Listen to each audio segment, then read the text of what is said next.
नमस्कार। भारत मौसम विज्ञान विभाग की दैनिक मौसम परिचर्चा में आप सबका हार्दिक स्वागत है। जैसा कि पिछले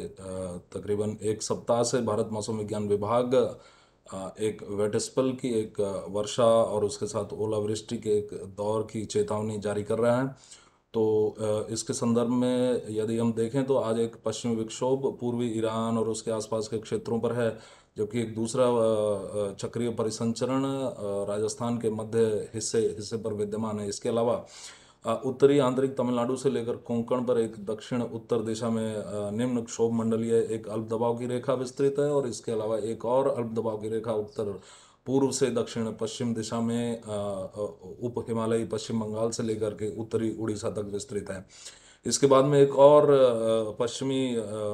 मध्य और ऊपरी क्षोभ मंडल में एक पश्चिमी हवाओं में एक अल्प दबाव की रेखा है, जो कि 82 डिग्री देशांतर के समानांतर अवस्थित है। और यदि हम सबसे पहले इस 82 डिग्री देशांतर के समानांतर अवस्थित पश्चिमी अल्प दबाव की पश्चिमी हवाओं में उपस्थित अल्प दबाव की रेखा के प्रभाव में होने वाले मौसम की बात करें तो आज अरुणाचल प्रदेश, असम और मेघालय, नागालैंड, मणिपुर, मिजोरम और त्रिपुरा और इसके साथ में और इसके साथ में उप हिमालयी पश्चिमी बंगाल और सिक्किम पर ओलावृष्टि और इसके साथ में कुछ स्थानों से लेकर कई स्थानों पर हल्की से मध्यम वर्षा की संभावना है, और इसके साथ ही अरुणाचल प्रदेश पर छिटपुट स्थानों पर भारी बारिश की भी संभावना है। उसके बाद यदि हम पश्चिमी विक्षोभ की बात करें, जो कि इस समय पूर्वी ईरान और उसके आसपास के क्षेत्रों पर विस्तृत है, तो इस पश्चिमी विक्षोभ के प्रभाव में पश्चिमोत्तर भारत के मैदानी भागों में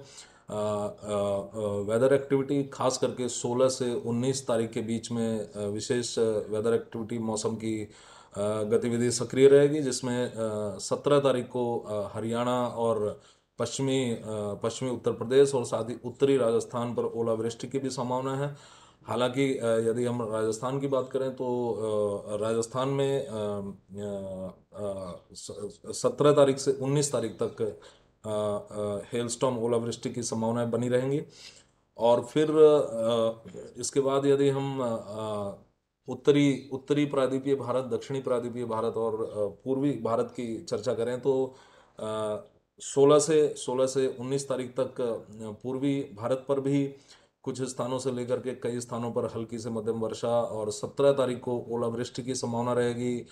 पूर्वी बिहार, झारखंड और इसके साथ में गंगेय पश्चिमी बंगाल पर भी। अ, उसके बाद ये जो नारंगी कलर में, ऑरेंज कलर में जो हम यहाँ पर देख रहे हैं, ये मध्य प्रदेश, मध्य महाराष्ट्र, मराठवाड़ा, विदर्भ, छत्तीसगढ़ और तेलंगाना पर 16 और 17 तारीख को ओलावृष्टि की संभावनाएं रहेंगी। और इसके साथ में ओलावृष्टि की संभावना रहेंगी, और इसके साथ में हमारा जो है ओलावृष्टि की संभावना रहेंगी। और फिर यदि हम इधर इधर देखते हैं तेलंगाना और इसके साथ में तटीय आंध्र प्रदेश, तो तेलंगाना और उससे सटे हुए तटीय आंध्र प्रदेश के क्षेत्र पर आ, आ, भारी वर्षा की संभावना 18 मार्च को बनी रहेगी। और साथ ही उत्तरी आंतरिक कर्नाटक, रायलसीमा, तमिलनाडु, उत्तरी तमिलनाडु विशेष तौर पे, और तेलंगाना और दक्षिणी तटीय आंध्र प्रदेश पर थंडरस्टॉर्म एक्टिविटी की संभावनाएं 16 तारीख से लेकर के और 18 तारीख तक बनी रहेंगी। तो इन सब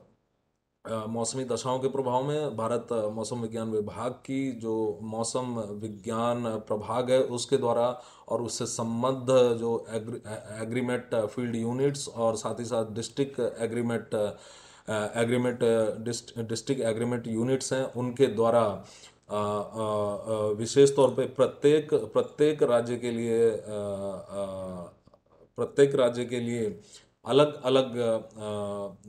एडवाइजरी जारी की गई हैं। और सभी किसानों से निवेदन है कि वो अपनी संबद्ध एडवाइजरी खास करके डिस्ट्रिक्ट एग्रीमेट फील्ड यूनिट से के द्वारा जारी की गई एडवाइजरी का संज्ञान लें। अब यदि हम संक्षेप में बात करें तो पंजाब और हरियाणा के किसानों से ये आग्रह है कि वे अपनी सरसों की कटाई को जब तक ये रेनफॉल का स्पेल नहीं हो जाता तब तक उस कटाई को स्थगित रखें। और साथ ही साथ यदि कुछ किन्हीं फसलों की कटाई हो चुकी है तो उन फसलों का भंडारण जल्द से जल्द सुनिश्चित करें। और इसके बाद में राजस्थान और मध्य प्रदेश के किसानों से यह आग्रह है कि वे सरसों और साथ ही मटर और गेहूं की जो फसलें जो पक चुकी हैं उनकी यथाशीघ्र कटाई कटाई की प्रक्रिया प्रारंभ कर दें। और साथ ही महाराष्ट्र के किसानों से आग्रह है कि वे गेहूं, दाल और अंगूर की जो भी फसलों का जो उनकी उनकी कटाई हो चुकी है उन्हें उन्हें सुरक्षित स्थानों में उनका भंडारण सुनिश्चित करें। हिमाचल प्रदेश के किसानों से आग्रह है कि वे सेब, नाशपाती और बेर की जो बागान हैं उनमें उनमें ओलावृष्टि से रक्षा के लिए उनमें नेट्स का प्रयोग सुनिश्चित करें। तो आज के लिए बस इतना ही। कल हम फिर मिलेंगे अगले 5 दिनों की मौसम परिचर्चा के साथ। तब तक के लिए धन्यवाद।